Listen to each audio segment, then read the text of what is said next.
We were talking about stress the other day in one of our last videos, and one of the best ways to de-stress is do some good trip planning before you take off. Long gone are the days when you just drove until you were exhausted and then tried to land and find a place to sleep. With these new hours of service and the ELD'S, you just can't get away with that anymore. You can't drive until you're tired and then go searching for a place to stop and run over your hours. ELD'S will show that. So you've got to plan your trip, where you're going to stop for the night. Once you get used to doing that, it'll make the whole trip seem easier. Don't plan to run too far. Don't try to maximize your mileage every day. Pick a point that you want to get to that evening, check the distance, and just go about it that way. Now, as an example, let's say you're getting up in Morris, Illinois. You're heading west on I-80 for the day. So you run the mileage to, let's say, Grand Island, Nebraska. If I recall my mile markers correctly, that's about 558 miles. So you think, yeah, Grand Island would be good for the night then. And that way, if you do get hung up in traffic, though, in Omaha, say, for instance, you can fall back a little and land in York for the night. But there are plenty of spots to stop if you scope it all out. You could take your half-hour break, for instance, in Altoona, grab a blimpy sub or something, and then head back out again.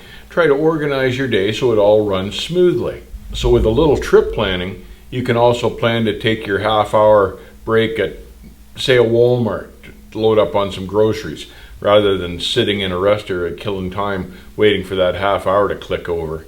You can plan your fuel stops so you're fueling after you get by the weigh scale. If you don't plan to do too much in a day, you should arrive early at your destination and feel rested and relaxed from the drive, rather than all stressed out and burned out just trying to get there in time. Take the time at some point to call ahead to the customer. Get accurate directions as to how to find your way into this place. Don't talk to the receptionist, talk to the shipper or the receiver. Plan your trip so you're landing early at night to get your 10. That way you're not fighting for a parking spot. Gone are the days now where you just run as far as you can, slump over the wheel for a few hours, wake up, and go for it again.